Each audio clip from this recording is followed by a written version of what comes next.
Do you have trouble finding inspiration for writing your story and finding your characters? Look no further. In this video, I teach you how to find inspiration for your characters and your story in everything you see. I have developed a special transformation tool to help you find the inspiration everywhere. What should I write about? So, life as inspiration. How does that work? I have developed a special 7-step transformation tool.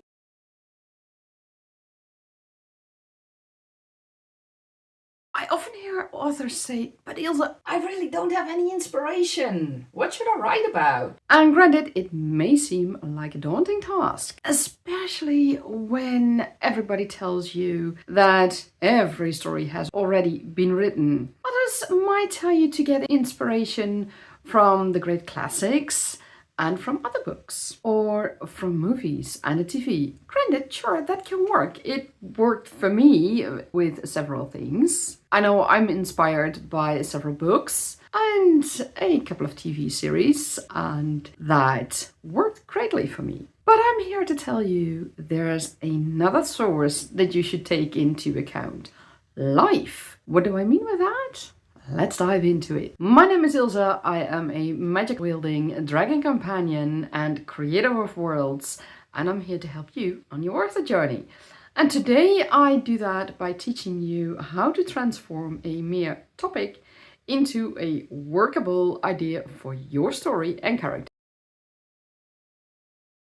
So, life as inspiration. How does that work? Do you just need to sit down and wait for inspiration to happen? Hell no! There are countless of resources you can use. I didn't say that you have to wait for something in your own life to happen before you can start writing. So, where do I get my inspiration?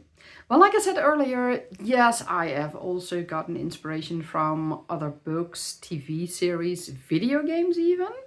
I will tell you all about that later on in another video, but I also use things like my Google feed on my phone and YouTube videos, my YouTube feed. There are quite some interesting videos there regularly.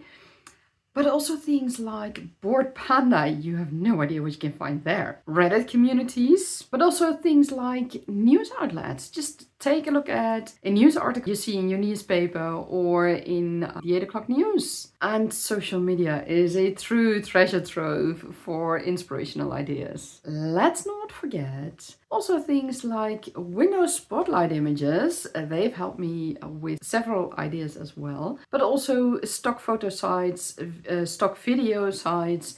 You can find lots of things there that might just be a very good inspiration for you. And of course, some things you may have already seen in other videos of mine, like things with my pets, my pet snails and my pet fish. And from walks in the park, you have no idea what all that moss and lichen is going to play for a role in the Technic Chronicles. You will learn about that at some point in the future. To help you find inspiration everywhere, I have developed a special 7-step transformation tool to help you transform a mere topic into a workable idea for your story, for your characters and your world. I call it the Inspirational Topic to Story Idea Transformation Tool. And you can use this particular tool for character and story development. How does that tool work? Well, first you pick a topic of any of the sources I just mentioned. Now, there are two situations that I want to explain to you. One, you have no world, no characters, no story, but you see something that might be interesting. Two, you already have a world and characters, and perhaps even already a beginning of a story, and you see something of which you think, could I perhaps use this in my story and in my world as well? I have made this tool especially for both situations. If you don't have a character and storyline yet, I have these 7 questions to answer for you. Once you've chosen your topic, first let's start with which character is the most interesting in this particular event or thing that you see. A character can't really be anything. It can be an animal that you see, but it can also be a stash of coins in which it is a very passive character. But just bear with me and see how it can work for you. And of course, it can also be just a bystander. The second question I want you to answer is, what can a fleshed out character for this event look like?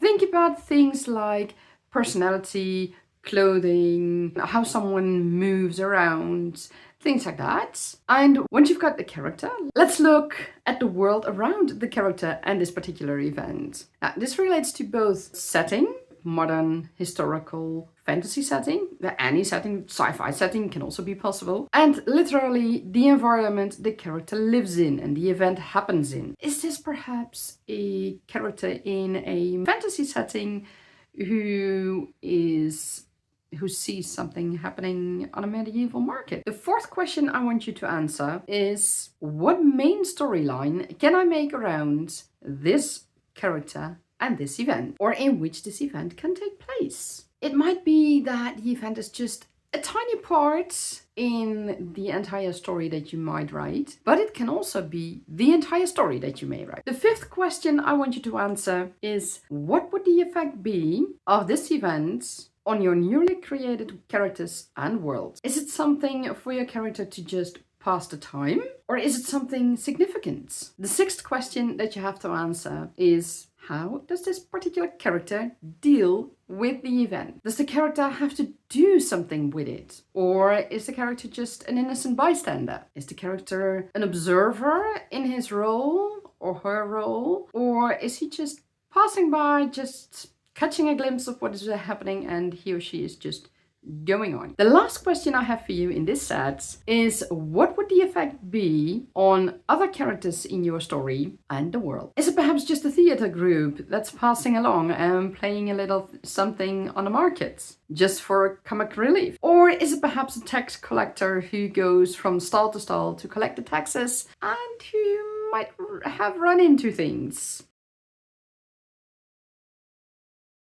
Like I said earlier, there's also a second option, which is when you already have a world and characters and perhaps even a bit of a storyline already. For that case, I have slightly different questions for you. Again, first choose your topics from one of the sources I mentioned earlier. And once you have chosen your topic, start with this question. Can this event happen or this thing exist in my world? And why or why not? And of course, if you want to include it in your story, what would you need to do to make it possible in your world? The second question I want you to answer is what it would mean for your world, or how did it come to be in your world? What is the origin story? Once you have answered those questions, the next question is, what would this mean for your main storyline? Does it change anything for your storyline? Is it a mere sideline, or does it change your story in a far more meaningful way? Now that you know the influence of this event on your story, let's take a look at another aspect of writing, and that is, what does this event mean for the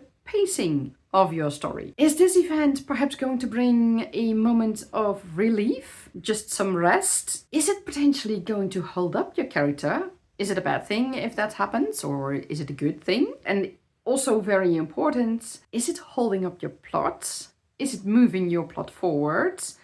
Is holding up the plot a bad idea or a good idea? And is the move forward too fast or too slow? Now that you have established what it means for your story, let's look at your character. Is this something for your main character to just pass the time? Is it something that he or she just glances at in passing by? Or does your character really need to do anything with it? Is it something very significant for your character? Now that you've looked at the significance for your character, let's look at what your character actually does with it. Does the character even need to do anything with it? Or is the character a mere observer? Or perhaps the observing is part of the character's role. Keep that in mind. Oftentimes, that one character is not your only character in your story. The next question, and the final question, question number 7, is, what does this event mean for your other characters in the story? Is this for them just a simple theater group? Are they perhaps part of the theater group? Or is there something else going on entirely? Is it someone who is ringing the bell to call the hour to go to your house